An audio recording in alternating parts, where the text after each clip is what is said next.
बारिश में एक कमरे के ससुराल में 4 बहू की रसोई। बाहर बहुत तेज बारिश हो रही थी। बादलों की गड़गड़ाहट और बिजली चमकने की आवाजें आ रही थी। छत से पानी टपक रहा था। फर्श गीला ना हो इसीलिए कमरे में बाल्टियां, पतीले और कटोरे रखे हुए थे जिनमें टप टप पानी गिर रहा था। चारों बहुएं अपनी अपनी रसोई में खाना बना रही थी। तभी चारू अपने हाथ में पकड़ा हुआ बर्तन जोर से जमीन पर पटकते हुए कहती है, माँ जी अब बस बहुत हो गया। मैं अभी इसी वक्त अपने मायके जा रही हूँ। अब मैं यहाँ 1 मिनट भी नहीं रह सकती। मेरा तो हाथ जल्दी जल्दी बचाए। इस बारिश में मुझसे तो अब खाना नहीं बनेगा। मुझे अजीब सी घबराहट हो रही है। मेरी तबीयत ठीक नहीं लग रही। मैं भी खाना नहीं बना पाऊंगी। अरे तुम तीनों का फिर से नाटक शुरू हो गया। जब देखो तुम लोग काम से बचने के बहाने ढूंढती रहती हो। जरा छोटी बहू को देखो। सोनल कमरे की खिड़की के सामने एक हाथ में छाता पकड़े हुए चूल्हे पर खाना बना रही थी। खिड़की से पानी की छींटें उसकी रसोई में आ रहे थे, पर फिर भी वो शांत थी। तुम तीनों को पता नहीं खाना बनाने में क्या दिक्कत है, जबकि वो बेचारी छाता लेकर खाना बना रही है। आखिर ये तीनों बहुएं खाना बनाने से क्यों भाग रही थी और सलोनी खिड़की के सामने छाता लेकर खाना क्यों बना रही थी, ये सब जानने के लिए चलिए कहानी में थोड़ा पीछे चलते हैं। लता के चारों बेटे राघव, विराज, नील, हर्ष की शादी मंदिर में एक साथ चारू, पायल, अवनी, सोनल से हो रही थी।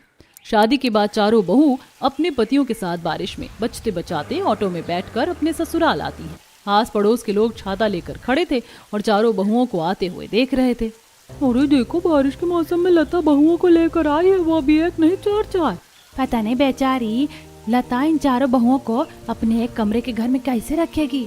चारों बहू अपने एक कमरे के ससुराल के दरवाजे पर पहुंचती हैं, पर कमरे का नजारा देखकर बहुओं का मुंह उतर जाता है, क्योंकि ससुराल के नाम पर एक ही कमरा था और उसमें भी हर जगह से पानी टपक रहा था। क्या मुझे अब इस एक कमरे के ससुराल में रहना पड़ेगा? यहाँ तो हर तरफ पानी टपक रहा है। यहाँ तो पैर रखने की भी जगह नहीं है। मैं कैसे रहूंगी यहाँ? पता नहीं पिताजी ने क्या सोचकर मेरी शादी यहाँ करवा दी। यहाँ तो 4 बहुओं के लिए सिर्फ एक ही कमरा है। मुझे तो यहाँ अजीब सी बदबू आ रही है। मुझे यहाँ बिल्कुल नहीं रहना। मेरा एक कमरे का ससुराल है और यहाँ पानी टपक रहा है। पता नहीं मेरे ससुराल वाले यहाँ कैसे रहते होंगे, पर जो भी हो अब मेरी शादी हो गई है। अब मैं अपने ससुराल वालों का ख्याल रखूंगी। बहू, मुझे पता है तुम लोग क्या सोच रही हो। तुम्हारे ससुर जी के जाने के बाद हमारे पास घर के नाम पर बस ये एक कमरा ही है। अब तुम चारों को भी इसी घर को अपना संसार बनाना होगा। तुम लोग चावल का कलश गिराकर घर के अंदर प्रवेश करो। सोनल सबसे आगे बढ़कर खुशी खुशी कलश गिराती है और बाकी बहुएं मुंह बनाते हुए घर के अंदर आती हैं। बाहर तेज बारिश हो रही थी। चारों बहुएं किसी तरह साड़ी की आड़ लेकर कपड़े बदलती हैं और सोने की तैयारी करती हैं। तुम चारों अपना अपना बिस्तर लगा लो और सो जाओ। मुझे बहुत नींद आ रही है, मैं सोने जा रही हूँ। लता अपनी चारपाई पर सो जाती है और तीनों बड़ी बहुएं चारू, पायल, अवनी सूखी सूखी जगह देखकर अपने पतियों के साथ बिस्तर पर लेटती हैं। लेकिन हर्ष और सोनल के लिए पूरे कमरे में कहीं कोई सूखी जगह नहीं बचती। हर तरफ बर्तन और बाल्टी रखी हुई थी। अरे सारी जगह तो घिर चुकी है, हम लोग कहाँ सोएंगे? हम लोग उस खिड़की के कोने में सो जाते हैं, वहाँ थोड़ी सी जगह बाकी है। वो दोनों खिड़की के पास अपना बिस्तर लगाते हैं। रात के अंधेरे में अचानक तेज बारिश शुरू हो जाती है। खिड़की से पानी की बौछार अंदर आती है और उनका बिस्तर भीग जाता है। हर्ष परेशान होकर उठ जाता है। आप चिंता मत कीजिए, मैं कुछ करती हूँ। सोनल कमरे के कोने में जाती है। वहां से एक नीले रंग की प्लास्टिक की पन्नी लाती है और उसे खिड़की पर लगाकर टेप से चिपका देती है, जिससे पानी आना थोड़ा कम हो जाता है। खिड़की से हल्के हल्के जो छींटे आ रहे थे, उसके लिए सोनल जल्दी जल्दी एक सूती कपड़ा लाती है और पानी को सोखने के लिए खिड़की के कोने में रख देती है और सो जाती है। अब खिड़की से पानी अंदर नहीं आ पाएगा। सोनल खिड़की ठीक करके जैसे ही सोती है, उसके थोड़ी देर बाद छत से काफी सारा पानी टपकने लगता है और कमरे में आने लगता है। सोनल अचानक नींद से उठती है। अगर ये पानी अंदर आ गया तो सबका बिस्तर भीग जाएगा। वो चुपचाप उठती है, चारपाई के नीचे से झाड़ू निकालती है और धीरे धीरे सारा पानी दरवाजे से बाहर निकालती है। सोनल पानी निकाल रही थी तब लता की नींद खुलती है और वो अपनी छोटी बहू को ये सब करते देख भावुक हो जाती है। मेरी ये बहू कितनी अच्छी है। पता नहीं बाकी तीनों कैसी होंगी। छोटी वाली तो कितने अच्छे से इतने बुरे हालातों में भी घर संभालने की कोशिश कर रही है। ये सब सोचते हुए लता सो जाती है। अगले दिन सबसे पहले सोनल उठती है, फिर बाकी तीनों बहुएं भी उठ जाती हैं। चारों तैयार होकर अपनी सास के पास आती हैं। माँ जी, खाने में क्या बना दूं? आज तुम चारों की पहली रसोई है, तो एक काम करो, आज तुम चारों ही खाना बनाओ। चारू, तुम पूरी और सब्जी बना दो। पायल, तुम हलवा बना दो। अवनी, तुम शीरा बना दो और सोनल, तुम पकौड़े बना दो। पकौड़े पहली रसोई में? बेटा, सब लोग मीठा और खाना तो बना ही रहे, तुम बस चूल्हे में हाथ लगा देना और पकौड़े बना दोगी तो इस बारिश के मौसम में सबको खाने में भी अच्छा लगेगा। चारों बहुएं लता की बात पर राजी हो जाती हैं। लेकिन रसोई कहाँ है? लता एक कोने में रखे छोटे से गैस चूल्हे की तरफ इशारा करती है। चारों बहू अपनी पहली रसोई का खाना बनाने के लिए रसोई में जाती हैं। मैं सबसे बड़ी हूँ, पहले मैं खाना बनाऊंगी। नहीं, मैं बनाऊंगी। मुझे तो सिर्फ शीरा बनाना है, पहले मैं बना लूं। पकौड़े बनाने में तो थोड़ा कम टाइम लगेगा, तो मैं पहले पकौड़े तल लूं। मैंने कहा ना मैं बड़ी हूँ, इसीलिए मैं पहले बनाऊंगी, तुम लोग इंतजार करो। चारों बहुएं आपस में जोर जोर से लड़ने लगती हैं। शोर सुनकर लता वहां आती है। अरे क्या हो गया? माँ जी देखिए, जेठानी जी कह रही है वो पहले खाना बनाएंगे, जबकि मुझे सिर्फ हलवा बनाना है। देखो, अगर तुम लोगों को एक रसोई में खाना नहीं बनाना है तो तुम लोग एक काम करो, अपनी अलग अलग रसोई बना लो। घर के बाहर बहुत सी ईंट पड़ी है, जाओ उनसे चूल्हा बनाओ। चारू गैस चूल्हे पर खाना बनाती है और बाकी तीनों बहुएं पायल, अवनी, सोनल बाहर से पुरानी ईंट लेकर आती हैं और अपना अपना चूल्हा बनाने लगती हैं। दीदी, आप तीनों ने तो अपनी रसोई बना ली, मैं अपनी रसोई कहाँ बनाऊं? मुझे भी तो जगह दीजिए। अपनी जगह खुद बनानी पड़ती है, तुम देख लो तुम्हें कहाँ बनाना है, जाओ बाहर आंगन में जाकर बना लो। सोनल शांति से बाहर बरामदे में जाती है और अपनी अलग रसोई तैयार कर लेती है। चारू पूरी का आटा गूंथ रही होती है, तभी टूटी छत से पानी की एक बड़ी बूंद सीधे उसके आटे पर गिरती है। उफ, अगर मैं अभी पूरी बनाने जाऊंगी तो तेल छटक कर मेरे ऊपर गिरेगा और मैं जल जाऊंगी। इससे अच्छा है मैं मैगी बना देती हूँ। चारू पास की बनिया की दुकान पर जाती है, मैगी खरीद कर लाती है और पूरी सब्जी की जगह मैगी बना देती है। वहीं पायल सूजी भून रही होती है। अचानक बारिश तेज हो जाती है और रसोई के पास पानी गिरने लगता है। वो हड़बड़ाहट में बर्तन हटाने लगती है। अरे बाप रे, ये पानी! पायल का पूरा ध्यान छत से टपकने वाले पानी पर होता है। वो ज्यादा ध्यान नहीं देती और अनजाने में चीनी की जगह नमक का डिब्बा उठा लेती है और हलवे में डाल देती है, जिससे हलवा उपमा बन जाता है। चारू और पायल तो खाना बना भी रही थी, लेकिन अवनी चूल्हे के सामने उबासी ले रही थी। खाना बनाना कितना बोरिंग काम है, मुझे तो खाना बनाने का बिल्कुल मन नहीं कर रहा। क्या फालतू का काम फंसा दिया, कौन इतनी झंझट करे, शीरा बनाने में बहुत तामझाम है। एक काम करती हूँ, खीर बना लेती हूँ, जल्दी पक जाएगी। अवनी दूध गर्म करती है, उसमें चावल डालती है और चम्मच से खीर चलाने लगती है। लेकिन अचानक उसका ध्यान खिड़की पर जाता है और वो बारिश को देखने में इतनी खो जाती है कि चूल्हे पर रखी खीर पूरी तरह से जल जाती है। खीर तो जल गई, अब मैं क्या करूंगी? अवनी अपनी खीर को लेकर परेशान थी। वहीं सोनल जानती थी कि बाहर बारिश हो रही है और पानी आ सकता है, इसीलिए वो घर के कोने से वही नीले रंग की प्लास्टिक लाकर बरामदे में लगा देती है। वो बहुत ही स्वादिष्ट पकौड़े तल लेती है। आप लोगों का खाना बन गया क्या? मुझे बहुत भूख लगी है। चारों बहुओं के पति खाना खाने के लिए बैठते हैं। लता मंदिर से पूजा करके लौटती है। अरे, ये जलने की बदबू कैसे आ रही है? और तुम लोगों का खाना बन गया या नहीं? ले आओ, सब खाने के लिए बैठे हैं। चारों बहुएं अपना अपना खाना लेकर आती है। पायल का हलवा खराब हो चुका था, अवनी की खीर जली हुई थी और चारू की थाली में मैगी रखी थी। हे भगवान, तुम लोगों ने ये क्या किया है? मैंने तुम लोगों को ये सब बनाने के लिए थोड़ी ना कहा था। माँ जी, अगर मैं पूरी बनाती तो तेल से मेरा हाथ जल जाता, इसीलिए मैंने नहीं बनाया और मैगी बना दी। मैंने तो हलवा ही बनाया है माँ जी। माँ जी, शीरा बनाने में बहुत तामझाम होता है, इसीलिए मैंने खीर बना दी, पर मैं बारिश देखने में खो गई तो वो जल गई। पायल बहू, तुमने चीनी की जगह नमक डाला है इसमें। लता की बात सुनकर पायल का मुंह लटक जाता है। तभी पीछे से सोनल चाय और गर्मा गर्म पकौड़ों की प्लेट लेकर आती है। माँ जी, मैंने पकौड़े बनाए हैं, अब खाकर बताइए कैसे बने हैं। लता एक पकौड़ा चखती है, उसके चेहरे पर चमक आ जाती है। चारों बेटे भी पकौड़े खाते हैं। तुम लोगों ने तो सब बेड़ा गर्क करके रखा है। अगर आज सोनल ने इतने अच्छे पकौड़े नहीं बनाए होते तो आज हम सब लोग भूखे ही रह जाते। चारू, तुमने अपने हाथ बचाने के लिए मैगी बना दी, तुमने बारिश के मजे लेने के चक्कर में खीर जला दिया और तुमने हलवे में नमक डाल दिया। कुछ सीखो सोनम से, उसने बरामदे में बैठकर तुम लोगों से ज्यादा अच्छा खाना बनाया है। चारू, पायल, अवनी लता की बात सुनकर शर्मिंदगी से अपना सिर झुका लेती हैं। लता प्यार से सोनल के सिर पर हाथ फेरती है, जिसे देखकर तीनों बहुएं जलने लगती हैं। देख रही हो तुम दोनों, इस छोटी वाली ने तो बाजी मार ली है। माँ जी को तो बस इसी में दुनिया जहान के सारे गुण नजर आते हैं। जब देखो बस सोनल ने ये किया, सोनल ने वो किया। हाँ दीदी, पता नहीं सोनल की बच्ची ने माँ जी के ऊपर क्या जादू किया है। हम भी तो हैं इस घर में, लेकिन इसे तो महान बनने का बड़ा शौक चढ़ा रहता है। अरे छोड़ो ना दीदी, माँ जी को जो देखना है देखने दो, इसे काम करने का शौक है तो करने दो, हम तो मजे से पकौड़े खाएंगे।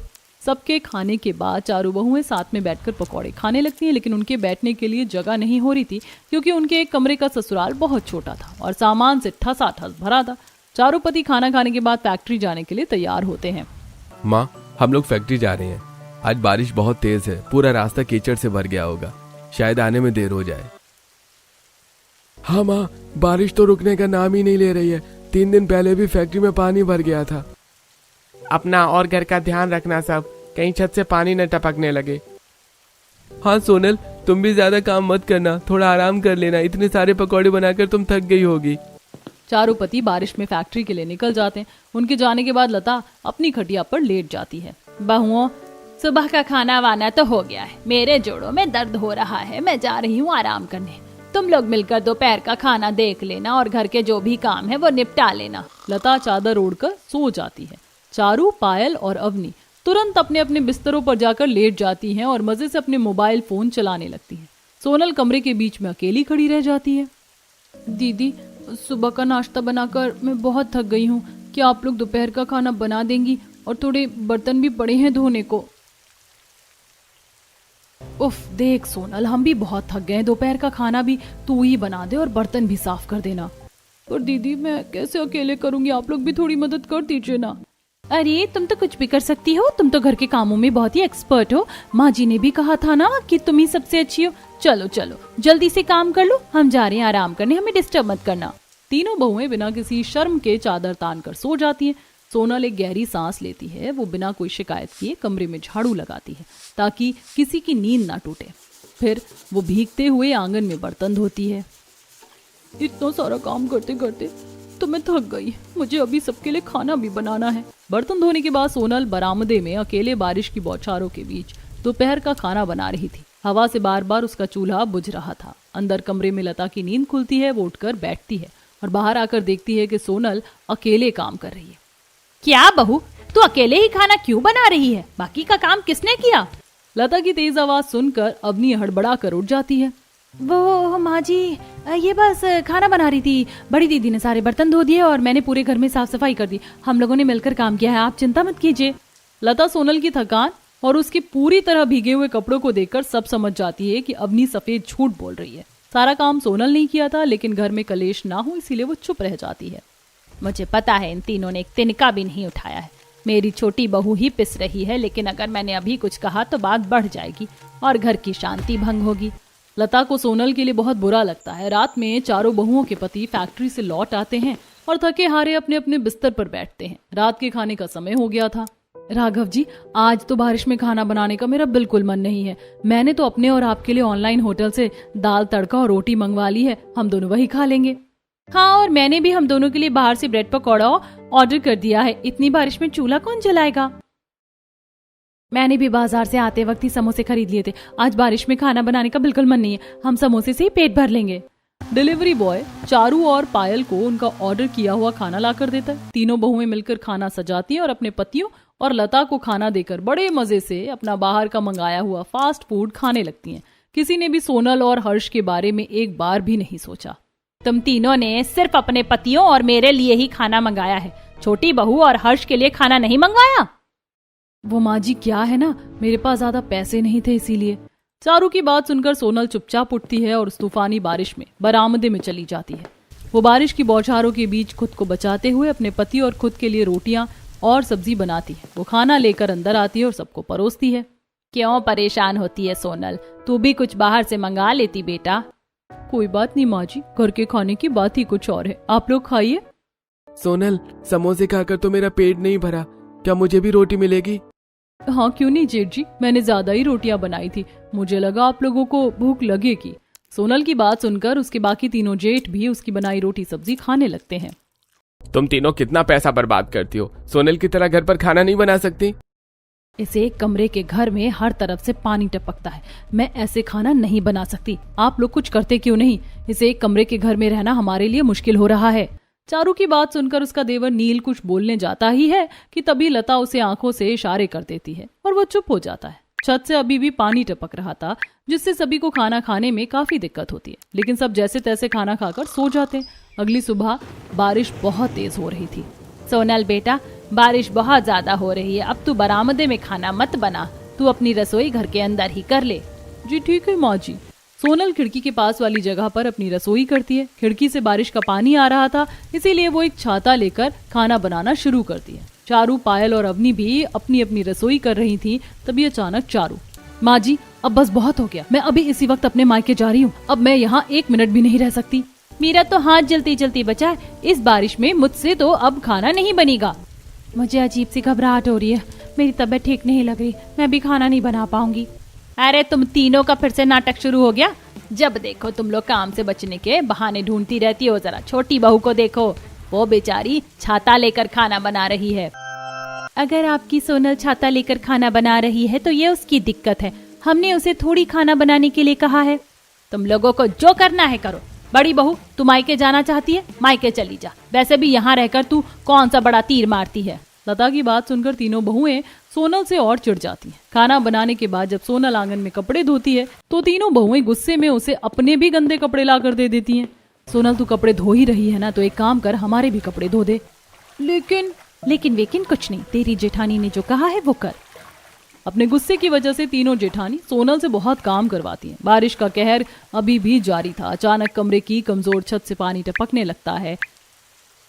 पानी ठीक लता और सोनल के बिस्तर के पास गिर रहा है।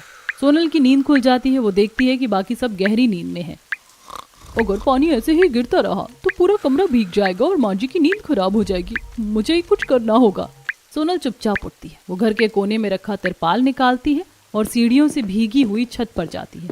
आसमान में बिजली चमक रही थी। वो छत से फिसलते फिसलते बचती है। सोनल बारिश में भीगते हुए छत पर तिरपाल बिछाती है और उसे उड़ने से रोकने के लिए उस पर भारी ईंट रखती है। अब सब लोग आराम से सो पाएंगे। इस बारिश में वो पूरी तरह से भीग कर कांपने लगती है। छत पर खटर पटर की आवाज सुनकर लता की आंख खुल जाती है। वो खिड़की से सोनल को तूफानी बारिश में छत से उतरते हुए देखती है। जब सोनल घर के अंदर आती है तब, अरे मेरी बच्ची कितनी मेहनत कर रही है, ये बड़ी बहुएं तो घोड़े बेच कर सो रही हैं और तू हमारे लिए इतना कुछ कर रही है। अगर तू अंधेरे में गिर जाती तो क्या होता। माँ जी मैं बिल्कुल ठीक हूँ, मुझे कुछ नहीं हुआ है, आप चिंता मत कीजिए। सोनल अपने गीले कपड़े बदलती है और चुपचाप सो जाती है। लेकिन आधी रात को बारिश बहुत तेज हो जाती है। सड़क में भी पानी भर गया था और सड़क का गंदा पानी घर की दहलीज पार करके उस छोटे से कमरे में घुसने लगता है। पूरा कमरा पानी से भर जाता है। पानी, कमरे में पानी भर गया है। सब हड़बड़ा कर उठ बैठते हैं। चारों तरफ अफरा तफरी मच जाती है। जूते, चप्पल और छोटे मोटे सामान पानी में तैर रहे थे। चारू, पायल और अवनी डर के मारे लता की चारपाई पर बैठ जाती हैं। बाप रे, ये पानी कहाँ से आ गया? पूरी सड़क डूब गई है क्या? हमारा तो सारा सामान भीग जाएगा, जल्दी कुछ करो। सोनल बिना समय बर्बाद किए एक बड़ी बाल्टी और मग उठाती है। वो पानी भर भर कर बाहर फेंकने लगती है। तुम अकेली क्यों करोगी सोनल, मैं भी मदद करता हूँ। सोनल बाकी बहुओं की तरफ देखती है जो अभी भी खटिया पर पैर मोड़ कर बैठी हैं। दीदी अगर आप लोग भी थोड़ी मदद कर देंगी तो पानी जल्दी बाहर निकल जाएगा, वरना बक्सों में रखा सामान खराब हो जाएगा। हम इस गंदे पानी में अपने हाथ नहीं डालेंगे। हाँ, हमें इन्फेक्शन हो जाएगा। तुम लोग कर रही हो ना, करो। वैसे भी ये काम तो तुम्हें बहुत अच्छे से आता है। अरे शर्म करो तुम तीनों, अपने पतियों का तो साथ दो। सामान क्या सिर्फ सोनल का खराब हो रहा है? तुम तीनों के महंगे कपड़े भी इसी पानी में डूबेंगे। सास की डांट सुनकर तीनों बड़ी बहुएं डर जाती हैं और वो बेमन से चारपाई से उतरती हैं और मुंह बनाते हुए बाल्टी और मग लेकर पानी बाहर निकालने में मदद करने लगती हैं। जैसे तैसे चारों पति चारों बहू मिलकर घर से पानी निकालते हैं। ऐसे ही दिन गुजरता है। बारिश अभी भी रुक रुक कर हो रही थी। कमरे में सीलन की बदबू आ रही है। दोपहर के खाने का समय था। लता खटिया पर लेटी थी। माँ जी, घर में तो कोई सब्जी ही नहीं है, हम क्या बनाएं? हाँ माँ जी, और मेरी तो तबीयत भी कुछ ठीक नहीं लग रही है। सोनल तू चली जाना बाजार, जाकर ताजी सब्जी ले आ, फिर खाना बना लेना, हमें तो बहुत काम है घर का। अब मैं क्या ही बोलूं तुम तीनों को, मैं तो परेशान हो चुकी हूँ तुम तीनों से। लता सब देख रही थी कि कैसे ये तीनों फिर से सोनल को परेशान कर रही हैं, लेकिन वो चुप रहती है। सोनल बिना कुछ कहे छाता लेती है और बाजार चली जाती है। बाजार से सब्जी खरीदने के बाद अचानक बारिश होने लगती है और तूफान की वजह से उसका छाता उड़ जाता है। सोनल बारिश में भीगते हुए कीचड़ से सनकर वापस आती है। दीदी मैं सब्जी ले आई, क्या अब आप लोग खाना बना लेंगी? मैं कपड़े बदल कर थोड़ा आराम कर लूं। आराम? कौन सा पहाड़ तोड़ कर आई है तू? जा जाकर दोपहर का खाना बना, हमने भी तो सुबह से कितने काम किए हैं। चारू, सोनल की तबीयत ठीक नहीं है, अभी खाना वो नहीं तुम तीनों बनाओगी। लता की बात सुनकर चारू, पायल और अवनी का मुंह बन जाता है। दीदी आज तो मेरा खाना बनाने का बिल्कुल भी मन नहीं है और देखो ना मौसम कितना अच्छा हो रहा है, झमाझम बारिश हो रही है। चलो हम लोग तीनों बारिश में नहाते हैं और खाना ऑनलाइन मंगा लेंगे। हाँ ये सही रहेगा, मैं खाना ऑर्डर कर देती हूँ। चारू खाना ऑर्डर करती है और डिलीवरी बॉय खाना देकर चला जाता है। फिर तीनों बहू बारिश में खूब नहाती हैं और बारिश में नहाने के बाद गंदे पैर लेकर घर के अंदर चली जाती हैं। अरे तुम तीनों ने पूरा घर गंदा कर दिया, अब इसे साफ करो। लता की बात तीनों बहुएं अनसुना कर देती हैं। सोनल जो चारपाई पर चादर ओढ़कर बैठी थी वो नीचे उतरती है और पूरे घर में पोछा लगाने लगती है कि तभी बारिश में नहाने के बाद पकौड़े बनाने का मन हो रहा है। अवनी तूने तो कपड़े बदल लिए, तू जाकर पकौड़े बना, मैं आकर तेरी मदद करती हूँ। अवनी अपनी रसोई में जाती है और पकौड़े तलने के लिए कढ़ाई में तेल गरम करती है। कढ़ाई में तेल गर्म हो रहा था तभी अवनी को उसकी सहेली का फोन आता है और वो बात करने के लिए बाहर चली जाती है। सोनल अवनी के रसोई के पास ही पोछा लगा रही थी। अचानक तेज आंधी आती है, बरामदे का छप्पर हिलता है और बारिश का पानी सीधा खौलते तेल की कढ़ाई में गिरता है और खौलता हुआ तेल सोनल के हाथ में गिर जाता है। माँ जी। सोनल अपना हाथ पकड़कर वहीं जमीन पर बैठ जाती है। लता और बाकी बहुएं दौड़कर बाहर से आती हैं। सोनल का हाथ बुरी तरह से लाल हो गया है और उस पर बड़े बड़े फफोले पड़ने लगे थे। हे भगवान, मेरी बच्ची का हाथ जल गया। वो तुरंत सोनल के हाथ पर ठंडा पानी डालती है। फिर वो मुड़कर चारू, पायल और अवनी को देखती है। उसकी आंखों में ज्वालामुखी फट रहा है। बस बहुत हो गया तुम तीनों का नाटक। तुम लोगों ने इसे इस घर की नौकरानी समझ लिया है क्या, जो सारा काम बस इससे करवाती हो? माँ जी, हमने क्या किया? चुप, बिल्कुल चुप। तुम तीनों सिर्फ अपने स्वार्थ के बारे में सोचती हो। ये बेचारी रात को छत पर जाकर तिरपाल लगाती है ताकि तुम चैन से सो सको। घर में पानी भर गया तो ये अकेली पानी निकाल रही थी और आज तुम्हारी लापरवाही से इसका हाथ जल गया। अगर इसे कुछ हो जाता तो आज के बाद जब तक सोनल का हाथ पूरी तरह ठीक नहीं हो जाता घर का कोई काम सोनल नहीं करेगी। तुम तीनों अब सब संभालोगी, समझी? तीनों बहुएं अपना सर झुका लेती हैं। अब घर का सारा काम चारू, पायल और अवनी को करना पड़ रहा था। सुबह जल्दी उठकर झाड़ू पोछा लगाना, बारिश में भीगकर बाजार से सब्जी लाना और खाना बनाना। 3 ही दिन में तीनों की हालत खराब हो जाती है। वे बुरी तरह से थक चुकी हैं। हे भगवान, मैंने तो कभी नहीं सोचा था कि घर का काम इतना मुश्किल होता है, वो भी इस बारिश में। हाँ दीदी, और हम सोनल से ये सब अकेले करवाते थे। हमने सच में उसके साथ बहुत बुरा किया। मेरी वजह से तो उसका हाथ भी जल गया। मुझे बहुत बुरा लग रहा है अपने किए पर। तीनों बहुएं कमरे में आती हैं जहां सोनल बैठी थी। उसके हाथ पर पट्टी बंधी थी। तीनों उसके पास जाकर हाथ जोड़ लेती हैं। हमें माफ कर दे सोनल, हमने तुझे बहुत परेशान किया। हमने तुझे अकेले काम करने दिया और कभी तेरी मदद नहीं की। हाँ छोटी, हमें अपनी गलती का एहसास हो गया है। आज से हम सब मिलकर काम करेंगे। मुझे माफ कर दे छोटी, मेरी लापरवाही से तेरा हाथ जल गया। कोई बात नहीं दीदी, आप लोग परेशान मत होइए। हम सब एक परिवार हैं और परिवार में गलतियां माफ कर दी जाती हैं। चारों बहुओं के बीच की कड़वाहट खत्म हो जाती है, लेकिन घर की हालत बद से बदतर होती जा रही थी। बारिश रुकने का नाम नहीं ले रही है। चारों बहुओं के एक कमरे की हालत बहुत खराब थी। पानी हर जगह से टपक रहा था। चारों बहुएं और उनके पति एक कोने में सिमट कर बैठे थे। माँ जी, हम लोग ऐसे कब तक रहेंगे? इस एक कमरे के घर में तो हमारा दम घुट रहा है। न सोने की जगह है, न ठीक से बैठने की। माँ जी, मुझे एक बात पूछनी थी, क्या हम हमेशा से इसी एक कमरे के घर में रहते आए हैं? लता एक गहरी सांस लेती है। उसके चेहरे पर एक पुराना खौफ और दर्द उभर आता है। सब उसकी तरफ देखते हैं। नहीं सोनल, मैं तुम्हें सच बताती हूँ, ये तो हमारा कच्चा घर है। गांव के दूसरे कोने में हमारा अपना एक बहुत बड़ा पक्का 2 मंजिला घर है। उसमें कई कमरे हैं, बड़ी रसोई है और छत भी पक्की है। क्या इतना बड़ा घर? तो फिर हम लोग यहाँ इस सीलन भरी कोठरी में क्यों सड़ रहे हैं? क्योंकि उस घर में भूत रहता है। सब लोग डर के मारे एक दूसरे को देखने लगते हैं। सालों पहले मेरी बड़ी जेठानी की उस घर में एक हादसे में मौत हो गई थी। उसके बाद से उस घर से अजीब अजीब आवाजें आने लगी। लोग कहते हैं वहाँ मेरी जेठानी की आत्मा भटकती है। हम इतना डर गए थे कि रातों रात उस बड़े घर को छोड़कर इस छोटे से घर में आ गए। आज तक कोई वहाँ जाने की हिम्मत नहीं कर पाया। हे भगवान, तब तो हम यहीं ठीक है माँ जी। मैं तो वहाँ कभी ना जाऊं। माँ जी, आज के जमाने में भूत प्रेत कुछ नहीं होते। हमें एक बार जाकर उस घर को देखना चाहिए। क्या पता कोई और बात हो। हम इस तरह घुट घुट कर कब तक जिएंगे? अगर भूत हुआ तो हम वापस आ जाएंगे। सोनल की बात सुनकर सब लोग झिझकते हैं, लेकिन कमरे में टपकते पानी और सीलन को देखकर अंत में राजी हो जाते हैं।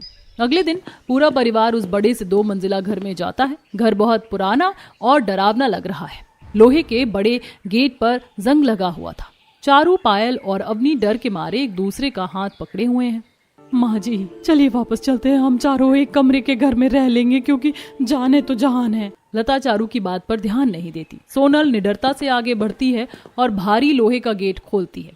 गेट चरमराते हुए खुलता है। अंदर बहुत बड़ा आंगन था। सोनल धीरे धीरे घर के अंदर जाती है। बाकी सब उसके पीछे पीछे छिपते हुए चल रहे हैं। अचानक अंदर से किसी के चलने की आवाज आती है। तीनों बड़ी बहुएं चीख पड़ती हैं, भूत!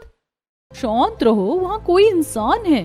सोनल हिम्मत करके उस कमरे का दरवाजा खोलती है जहां से आवाज आ रही थी।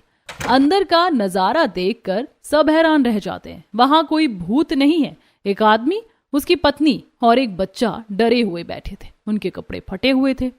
माई बाप, हम चोर नहीं हैं। हमारे पास रहने की कोई जगह नहीं थी, इसलिए हम इस खाली घर में आकर छिप गए।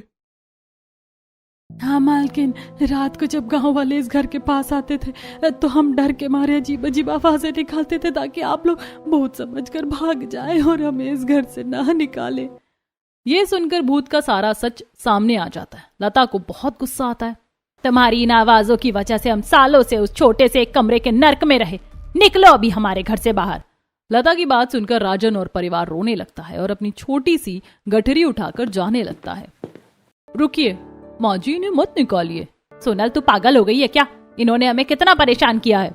माँ जी, ये बेघर है, बारिश का मौसम है, ये छोटे से बच्चे को लेकर कहाँ जाएंगे? आपको याद है ना, उस एक कमरे के घर में हमें कितनी तकलीफ हुई थी। क्यों ना हम इन्हें वो एक कमरे वाला पुराना घर दे दें, वहाँ कम से कम इनके सर पर छत तो रहेगी। हाँ माँ जी, सोनल सही कह रही है। लता सोनल की इस दरिया दिली को देखकर पिघल जाती है। वो सोनल के सिर पर हाथ फेरती है। मेरी सोनल जैसी समझदार और दयालु बहू इस घर में है तो इस घर में कभी कोई भूत या बुरी नजर टिक ही नहीं सकती।